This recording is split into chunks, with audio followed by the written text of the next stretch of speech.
If you are interested in hearing tales of the macabre, spine-chilling true stories of real-life evil monsters in our midst, stay tuned in. I'm about to take you down a long and winding road that will leave you questioning everything you think you know about the human beast. Sit back and join in as I delve into one of the blackest voids known to man, the evil which consumes those we call serial killers. Specifically, I will discuss the unknown of the human mind and highlight questions that beckon to be asked about the life of one of the most notorious human predators of modern times, the demented serial rapist and murderer known as Albert Fish. Hello everyone, welcome to my podcast In the Gray. I'm your host, Adley Villarreal, and today I will be discussing questions that others seem to have missed concerning the story of Hamilton Howard, infamously known as Albert Fish, or the Boogeyman. In today's discussion about Albert Fish, I will use this podcast and his story to inform people about the dangers of predators lurking in society, helping people to be mindful of their surroundings. Albert Fish played the act of a harmless old man with a simple life. Although behind his mask, Albert was a cold and calculating cannibal. His crimes placed him amongst the most cruel and deranged American serial killers of them all. Proclaimed in the online article written by Charles Montalto, Biography of Albert Fish, Serial Killer, on the website thoughtco.com, according to his very own statements, Albert Fish claimed to have molested more than 400 children, as well as torturing and murdering numerous helpless victims.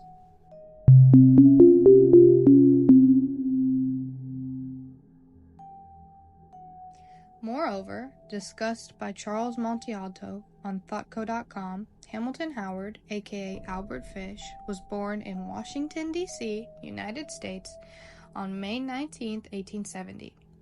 His father and mother, Randall and Ellen Fish, both had family histories of mental illness. Mrs. Fish frequently hallucinated, and 3 other relatives were also diagnosed with mental illnesses. Later, Randall Fish passed away at 70 years old. Meanwhile, Albert Fish was only 5.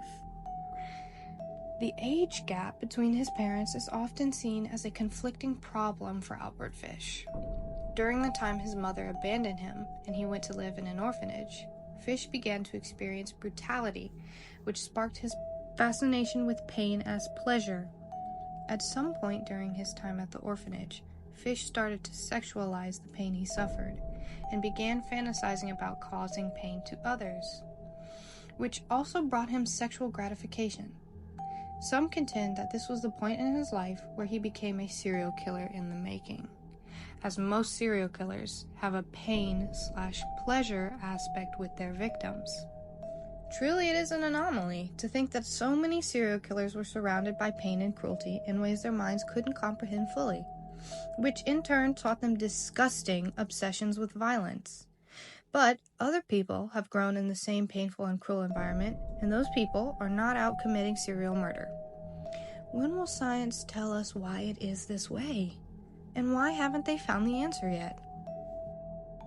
Charles Montalto also explains that in 1880, upon leaving the orphanage to return to his mother, Fish met a young boy who presented to him the repulsive acts of coprophragia, which is essentially eating feces, and urolagnia, which is drinking urine. Soon thereafter, Fish began consuming human waste. Similarly, Charles Montalto's Biography of Albert Fish, Serial Killer, also states again that by 1890, Howard had moved to New York City, and he started working as a prostitute. During this time, he would molest and torture boys with homemade devices, described by Thoughtco.com as paddles laced with sharp nails. Then he would proceed to rape these 4 innocent children. Over time, Fish's sexual fantasies he had of children became increasingly bizarre and sickening, mostly ending with murder and cannibalizing the flesh of his victims. Although Fish is a deranged individual, no doubt, ThoughtCo.com specifies that by 1890, Albert Fish marries and becomes a father of 6. Up until their mother had run off, Fish's children lived average lives. After their mother had left, Fish seemed to spiral. He would ask his kids to whip him with a paddle entwined with nails until he had bled all over the floor. Fish's masochistic behavior continued in other ways. Albert would take needles and insert them inside his rectum and scrotum. Eventually, he would push them so far into his body they could not be retrieved. Upon his incarceration, there were x-rays done to prove if Albert was really telling the truth about these pins and needles. Horrifyingly, he was. Approximately 29 pins and needles were seen inside Fish's pelvic region. This is confirmed by an online article written by Brian Myers, The Disturbing Truth of What Was Found in Albert Fish's X-ray. Albert Fish proclaimed that he had many victims, but Grace Budd was the child who brought him to trial and later to his death. 10-year-old Grace Budd was a sweet, loving child. Charles Montalto commented that she was born on June 3rd, 1929, and fell victim to Albert Fish on November 11th, 1934. Fish had infiltrated Grace's home by posing to be a man looking to offer her older brother, Edward Budd, a job. Fish went to the Budds' house bearing gifts for the children. That very day, he would convince the Budd family that he was going to a kid's birthday party, and he gained permission from Grace's parents to let her go with him. That was the last time the Budd family ever saw Grace. On a dreadful day, Grace's mother walked to her mailbox and saw a letter. After she opened the letter, all her hope that her baby was alive died. The letter described in disturbing detail what Fish had done to her daughter. Although in return, the stationery Fish used led police right to him on December 13th, 1934. Asserted the online article, The Disturbing Truth of What Was Found in Albert Fish's X-ray.